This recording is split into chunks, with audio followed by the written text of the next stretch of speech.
CEO from Cannabis Brands, Dooma Wendschuh, is joining us live from Ile de Madeleine in the mouth of the St. Lawrence River. Dooma, how are you, my friend? Fantastic. How are you? Well, we're doing pretty good, too. Love that video. Are you actually on Ile de Madeleine? In fact, I am, yes. Wow, and how's the weather there today? It's about 20 centimeters of snow, but other than that, it's beautiful. Yeah, I bet. Well, I can't wait to get out there one day. Did you happen to see our segment that we just ran on you by Sean Cookson and the Four East people on your excellent brewing? Oh, by far the best video I've seen on Province Brands all year, but the year's young. Oh yeah, so that's we'll see how that goes. But I don't recommend trying to brew a beer from cannabis using the technique that Sean demonstrated. It will not work. You will not have any intoxicating effect, and you might scratch your throat. But I thought it was great. Thank you so much for filming that. No, of course.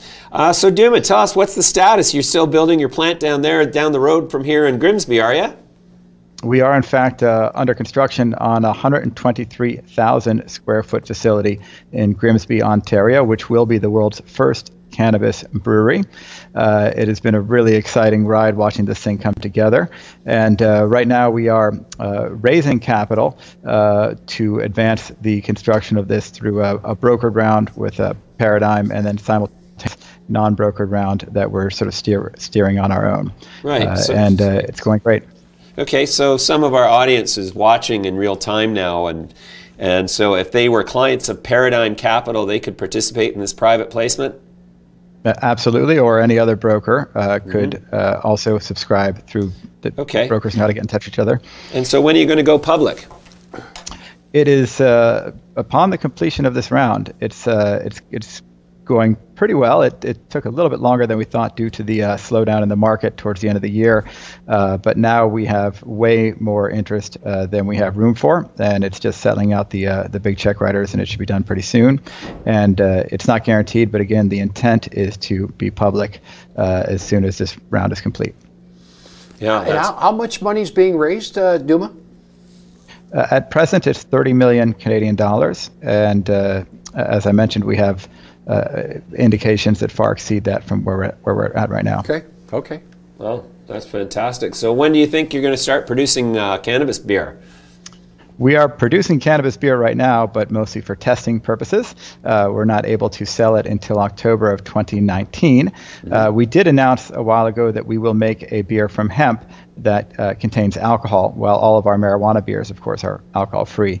This hemp beer is something that we intend to have on the market sooner than October of 2019, ideally towards the end of the first quarter, beginning of the second quarter of this year. Well, fantastic. The progress towards the legalization of cannabis-infused beverages in Canada, is that on track at this point from what you understand? Are there any hiccups in this progress, and is there any chance it'll happen sooner? There is no chance it will happen sooner. We now have confirmation from the government that beverages will be legal and will be for sale by October 17th of 2019. So it probably won't be a day before that, but we're all very excited for that day. What happened was about 3 weeks ago, the government released their draft regulations, and a lot of folks weren't sure if beverages would even be included in those draft regulations or if they would try to delay them, but they were not delayed. Beverages will be available at the same time as edibles, October 17th, 2019. The regulations, for the most part, were sensible, and we support them. There was one proposed regulation in particular, which we think is not in the interest of public health, which is a regulation that cannabis beverages cannot have any branding shared with alcohol companies and cannot have any elements in common with alcohol products. Of course, if you want to keep cannabis beverages out of the hands of children, our opinion is that you should associate it with alcohol and have it served in the same sort of bottles as alcohol and the same form factors as alcohol, because children are raised not to drink alcohol. It's been around for millennia, and they know what that bottle looks like, whether it's a beer bottle or a wine bottle. They know what those brands are, and so this proposed regulation to sort of disassociate cannabis adult beverages from alcoholic adult beverages seems to really fly in the face of public safety, but we'll see how it goes. And there's a 60-day comment period, and we'll certainly be commenting on that regulation. I'm gonna comment right now. I think booze and drugs are a natural fit, personally. You feel way better when you do both. Absolutely. Yeah. In fact, one would argue that you have less alcohol consumption if you involve cannabis during the uptake of both, and you also have subsequently less of a hangover. It's a way of cutting down your costs. Plus, your driving gets so much better. Jesus. Wait a minute now. Oh, wait, was that my outside voice? Driving. Wow, I meant driving my tricycle in the backyard. No, you're talking about hitting golf balls, driving golf balls. Exactly. Driving. I hope that's all you're talking about. So, you should never drive under the influence of either. Dooma, I interviewed a gentleman that I can't remember the name of the gentleman, but the sticker is BEER.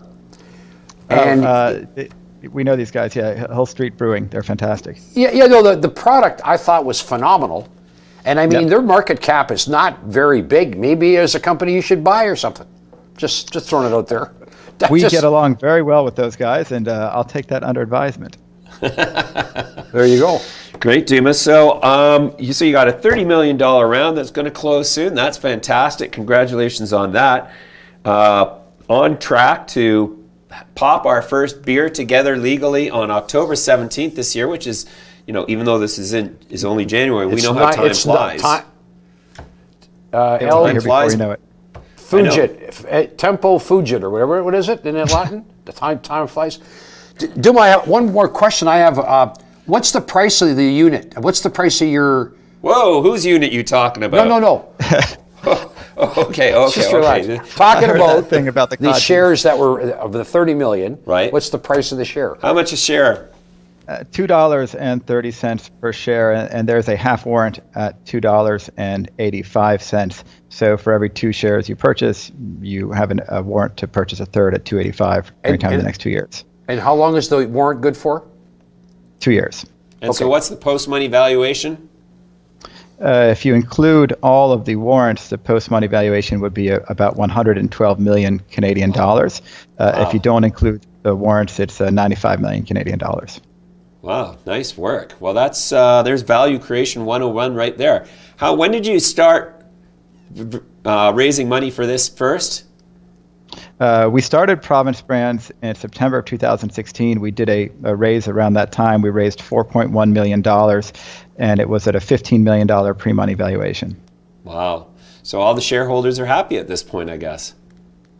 Seem very happy, and we have a great relationship with our shareholders. We do send a weekly update to everyone who is a current shareholder of the company, and several of them are invited to participate in our weekly calls and really act as part of our team.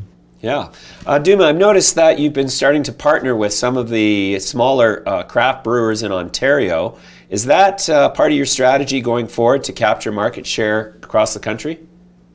A huge part of our strategy is to partner with other companies, whether they're brewers or licensed producers or just about anybody who would like to make a cannabis beer with their brand on it. Now, we have announced 7 partnerships to date with licensed producers and breweries who would like to launch marijuana beers with their brand name on it, and to do it in the facility which we are constructing currently. We believe this will be the only facility in the world where you can brew a beer from cannabis in a legal way, and one of the few facilities in the world where you can make a beer infused with cannabis in a legal way. So it is a great location for folks to develop their own beers and to focus, and for us to co-pack beers for them. Now, these proposed regulations that came out just a few weeks ago do propose to make it challenging for alcohol companies to launch a beer with their brand name on it, which may make it difficult for some of our co-packing partners to go forward with their plans. Again, it is our hope that that particular proposed regulation will not make it into final regulations, and we are continuing to negotiate and close partnerships with other alcohol beer companies to help them bring their own cannabis beers to market one way or another. Mm-hmm. So is the intention in your assessment, is the intention on the part of the government to keep alcohol producers out of the cannabis game altogether? My gut and my sense is that this is something that the government hasn't thought through very well, because, again, it's not really in the interest of children My gut is that this is something that the cannabis producers who have their own lobbying dollars are sort of forcing upon the government or strongly suggesting that the government, puts into law, because the cannabis producers are scared. These big licensed producers, they don't want these big alcohol companies with their unlimited budgets coming in and competing with the cannabis companies that are out there. And I can understand just about any type of mechanism that the government may want to put in to protect our own homegrown industry. I think that's a great thing, but it shouldn't come at the expense of our children. Oh, well said, Dooma. As usual, a pleasure to talk to you, Dooma, and we wish you all the best in your continued development of the brewery in Grimsby. We'll talk to you again soon. Thank you, Yep, Dooma. Happy New Year's. Thank you. Happy New Year.